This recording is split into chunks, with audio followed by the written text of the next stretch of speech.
Final Fantasy Dissidia NT goes free to play, and Warframe introduces a new Battle Pass styled system. All that and more. I'm Ethos, and this is Free to Play Weekly. First off in the news this week, if slicing through tons of bad guys is too stressful for you cyber ninjas out there, how about taking a break and listening to some smooth beats?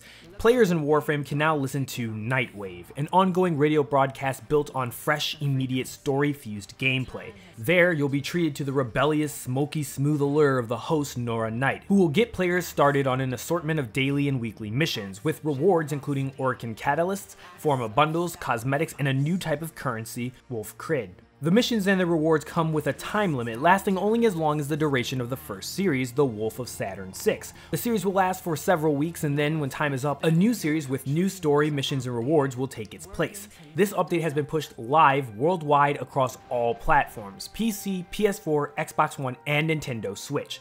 After the Apex Legends hit, there was one thing I saw over and over again on Twitter, in chats and friends on Steam, and it's how they wished other games would implement the ping system. Well, we have excellent news. It took no time for Epic to go ahead and add that feature for Fortnite players. The feature was added as a part of last week's Season 8 update, allowing players to communicate important information without needing microphones at all. That's great news for anybody who's more visually inclined. Also included in the Season 8 update is a pirate cannon, which also does exactly what you think it should. It just destroys things with cannonballs, which are actual players. There's also a new volcano location and points of interest for players to explore. Of course, several items have also been vaulted, including the Sneaky Snowman and the Chiller Grenade. I mean, that's pretty obvious since, winter's pretty much over now. And moving on, we have some interesting news also involving Fortnite. And it would seem that Fortnite had a rough time in January. While the year-over-year sales is still up significantly, according to SuperData, revenue across all the platforms dropped 48% in the month compared to its previous month.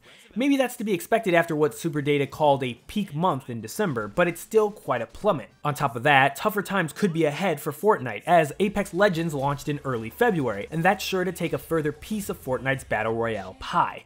Epic Games did draw 10 million people for a virtual concert in the month, and also announced a new high of 7 million concurrent players, so, maybe they won't feel anything at all. You can see the rest of SuperData's digital games report for January on their website. Fortnite was number 5 on PC and number 2 on consoles this month, with League of Legends at number 2 and World of Tanks at number 8 also making appearances on the PC Top 10 chart. So something that everybody's been asking lately is everything fine at Activision Blizzard? If you spoke to an executive right now, they'd probably assure you that the gaming business is doing just fine and nothing will be impacted by the recent layoffs. That was essentially what was said in a press release by CEO Bobby Kotick, who said that restructuring would allow them to reach their full potential. However, the company's most recent SEC filing paints quite a different picture of the impact of recent events. Under risk factors, there's a subheading that reads, "We may not realize the expected financial and operational benefits of our recently announced restructuring plan, and its implementation may negatively impact our business. Further, there can be no assurance that our business will be more efficient or effective than prior to the implementation of the plan, or that additional restructuring plans will not be required or implemented in the future. The implementation of this restructuring plan may also be costly and disruptive to our business and have other negative consequences, such as attrition beyond our planned reduction in workforce or negative impacts on employee morale and productivity, or on our ability to attract and retain highly skilled employees. Any of these consequences could negatively impact our business." So obviously, your first reaction to this might be, well, why did you cut all those jobs if it's not guaranteed to make your company better? But the risk factors section of an SEC filing is always going to be rife with uncertainties and, of course, worst case scenarios. It's full of dire warnings about everything that could possibly go wrong, ranging from concerns about lawsuits, tax changes, seasonality of sales, and even earthquakes in California. There's even a stated worry about objectionable third-party content. Yes, making dicks in video games is an official concern for developers and publishers. There's also a line about existing laws or new laws regarding the marketing of in-app purchases, which could be interpreted as concern about loot box regulation.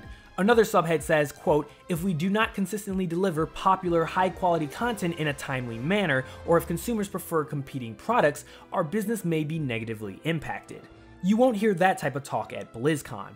So yeah, there's not too much outrage to be had over a document that says layoffs might not be the cure-all for what plagues Activision Blizzard. Everything under the sun and even some things under the earth are covered in what's meant to be a comprehensive statement of risk. And finally, in some what I think is really cool news, the team-based and IP-heavy brawler Dissidia Final Fantasy NT is coming to PC and PS4 in a free edition titled, well, Dissidia Final Fantasy NT Free Edition. The free edition offers a limited roster of characters on a weekly basis, and you can also purchase characters and weapons individually. Additionally, free PS4 players can also take on paying PS4 players, but that doesn't extend to PC cross-platform functionality because, well, Sony.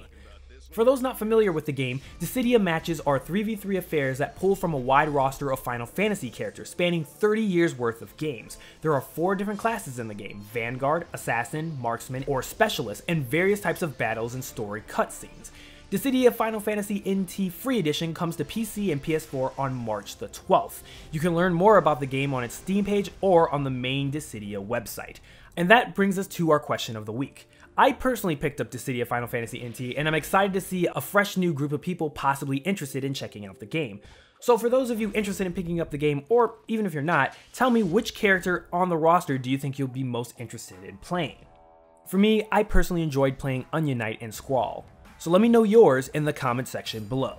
And that's it for this week's Free-to-Play Weekly. Don't forget to check out mmobomb.com for giveaways and the latest news. My name is Ethos, and I'll catch you guys next week. Peace out, everybody.